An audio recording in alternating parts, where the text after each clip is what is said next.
தலைப்பு தேவனுடைய வார்த்தை. அதுதான் தலைப்பு, தேவனுடைய வார்த்தை. சங்கீதம் 119ஆம் சங்கீதத்தில் 105வது வசனத்திலிருந்து 112வது வசனம் வரையில் இந்த வார்த்தை குறித்து சொல்லப்படுகிறது. அதாவது 105வது வசனத்திலிருந்து 112வது வசனம் வரையில் இதை குறித்து சொல்லப்படுகிறது. 12வது நாள் கர்த்தருடைய நாமத்திற்கு மகிமை உண்டாகட்டும். தேவனுடைய வார்த்தை. இந்த பகுதி முழுவதுமே 8 வசனம் இருக்கிறது. 8 வசனமே தேவனுடைய வார்த்தையை சார்ந்து சொல்லப்படுகிற ஒரு காரியமாக இருக்கிறார். அதாவது நம்ம இந்த லெந்து நாளில், இந்த தபசு நாட்களில், இந்த 119ஆம் சங்கீதத்தில் 105லிருந்து 112 வரையில் இந்த நாட்களில் நாம் உண்மையாக கற்றுக்கொள்ள வேண்டிய ஒரு காரியத்தை இது சொல்லுகிறேன்.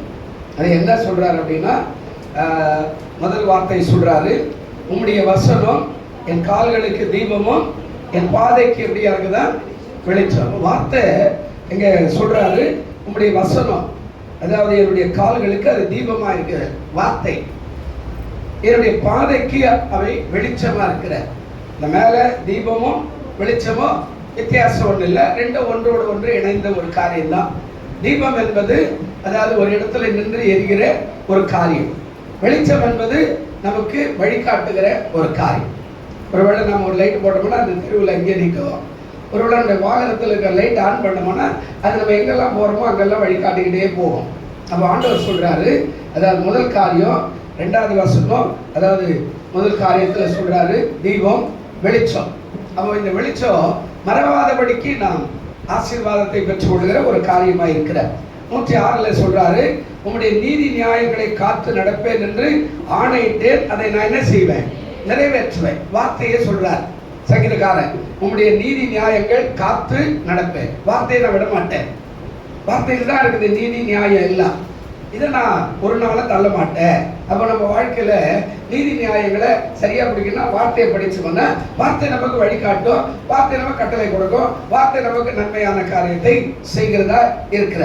3வது 107வது வசனத்துல ஆண்டவர் சொல்றாரு, நான் மிகவும் உபத்திரவப்படுகிறேன், கர்த்தாவே உம்முடைய வசனத்தின்படி என்ன செய்யும்.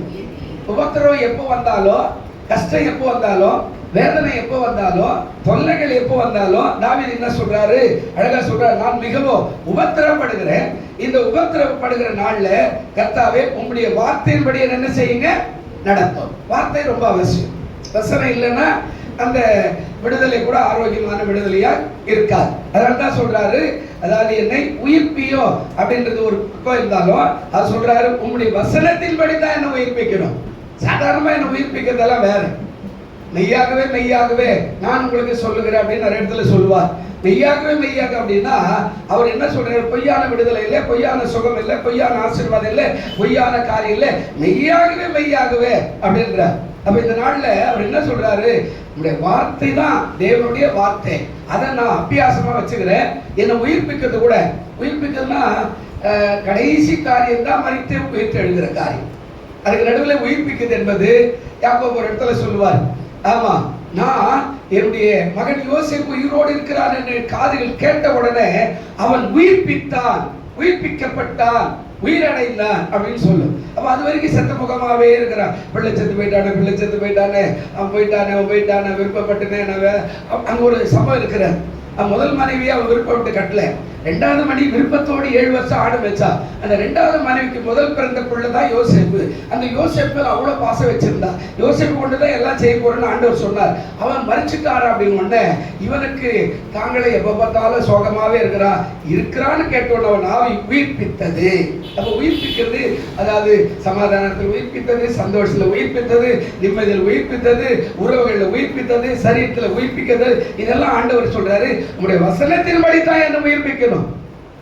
அல்லேலூயா. அழகா பேசுற வார்த்தை இல்லாம இது உயிர்ப்பித்து ஒண்ணு பிரயோஜனம் இல்லை. அடுத்த காரியம் சொல்றாரு 108ல, கர்த்தாவே என் வாயின், அதாவது உற்சாக பலிகளை நீர் அங்கீகரித்து உமது நியாயங்களை எனக்கு என்ன செய்யும்.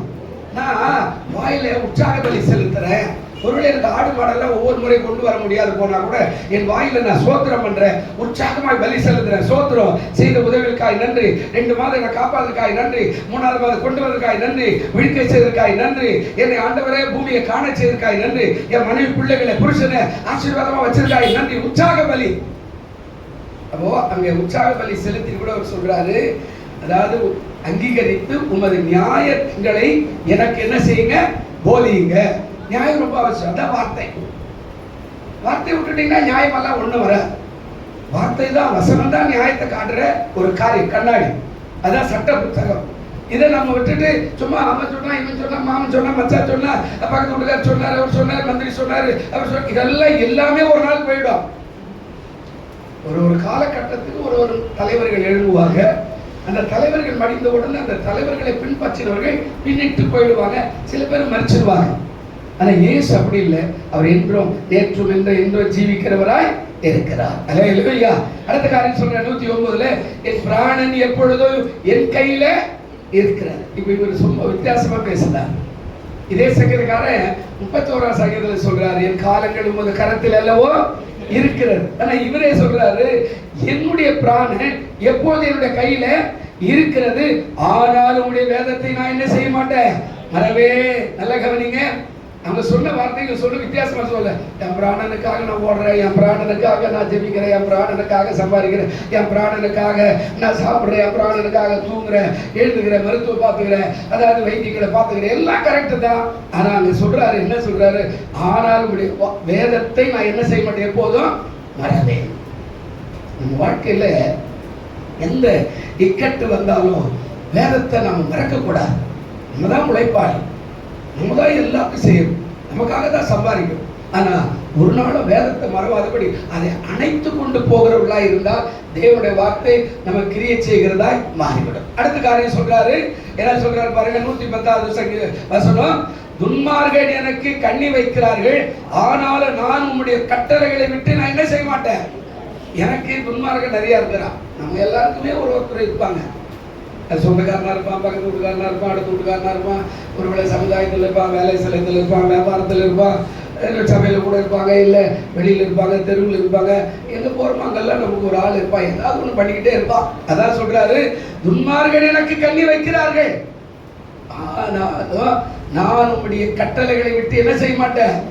எனக்கு எவன் என்ன பண்ணாலும், எவன் எனக்கு பள்ளம் வெட்டினாலும், எவன் என்ன தூக்கி போட்டாலும், எவன் எனக்கு வழிகாட்டாம போயிட்டாலும், எவன் எனக்கு பாதி அடைச்சாலும் நான் அவருடைய கட்டளையை விட்டு ஒரு நாள் நான் என்ன செய்ய மாட்டேன், விலகவே மாட்டேன் என்று அழகாய் பேசுறார். பெரியமாரோட தேவனுடைய வார்த்தை இந்த நாட்களில் நம்ம அபியாசமா நிறைய வாசிக்கணும், அதை அரவணைத்து கொள்ளணும், மனதில் இருத்தி வச்சுக்கணும், மனதுக்குள்ள அவன் எல்லாவற்றையும் தங்க வச்சு சேமித்து வச்சுக்கணும். அதுதான் அந்த காரியம் சொல்றாரு, நான் வழிவிட மாட்டேன், விலக மாட்டேன்னா அந்த இக்கட்டு வரும்போது ஒரு வார்த்தை ஞாபகம் வரும். அந்த வார்த்தை குறித்து நாம் செபிக்கும் போது நம்முடைய பாதை சபையாய் மாறும். அதான் சொன்னார் முதல்ல, உங்களுடைய வசனம் என் கால்களுக்கு எப்படி ஆகுதா, தீபமாய், என் பாதைக்கு எப்படி இருக்குதா, வெளிச்சமா. இதை மறந்துட்டேன்னா இருள் வந்துடும், இதை மறக்காம வச்சா வெளிச்சம் வரும். இப்ப பாருங்க 111 சொல்றார், உம்முடைய சாட்சிகளை நித்திய சுதந்திரமாக்கி கொண்டிருக்கிறேன், அவைகளே என் இருதயத்தில் நித்திய சுதந்திரமா. வார்த்தையை வச்சுக்கணும். சில வீடுகளில் எழுதி போட்டிருப்பாங்க, நீங்க கட்டளை நம்ம இது மாதிரி செய்யணும், இது மாதிரி நம்ம இருக்கணும், தப்பு செஞ்சா ஒரு முண்டியல் வச்சிருப்பாங்க, அதில் போய் ஒரு 10 ரூபாய்க்கு காயின் போடணும், ஏன்னா நீ தப்பு செஞ்சுட்டேன், இப்படியெல்லாம் உலகம்.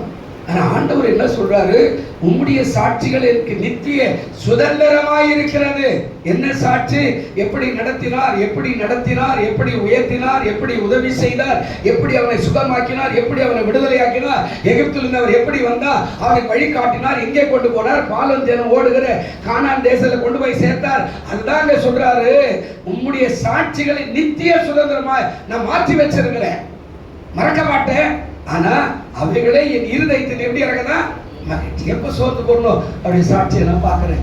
ஆண்டவர் எப்படி நடத்தினார் மோசேயை, ஆண்டவர் எப்படி நடத்தினார் யோசேப்பை, ஆண்டவர் எப்படி நடத்தினார் கர்த்தருடைய நாமத்தில் சோதனை, இதெல்லாம் பார்க்கிற அது எனக்கு மிகவும் பிரயோஜனமாய் இருக்கிறார். அப்போ நம்ம கஷ்டம் வரும்போது நித்தியமா வச்சுக்கணும் ஆண்டவர். அவர் எப்படியெல்லாம் விடுதலை ஆக்கினா, யாரெல்லாம் விடுதலை ஆக்கினா, அப்ப நமக்கு வந்துக்கிற வியாதியை சுகமாட்ட மாட்டாரா? பலவீனங்களை மாற்ற மாட்டாரா? இந்த வேலையில்லாத போராட்டத்தை மாற்ற மாட்டாரா?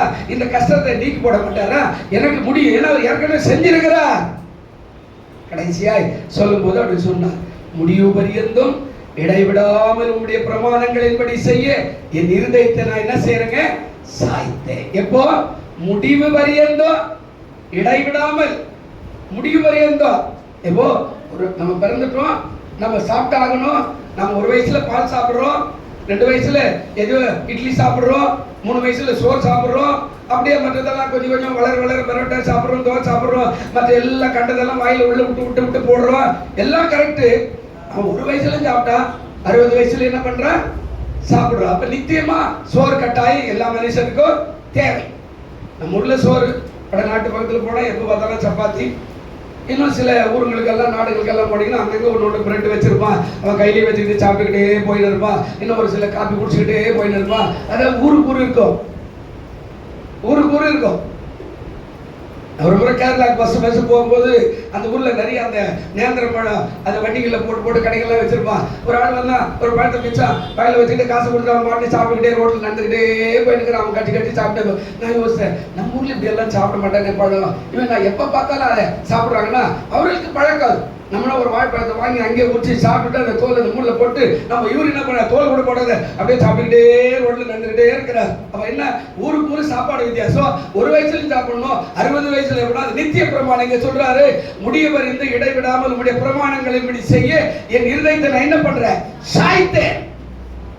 முடிவு பரியந்தம்.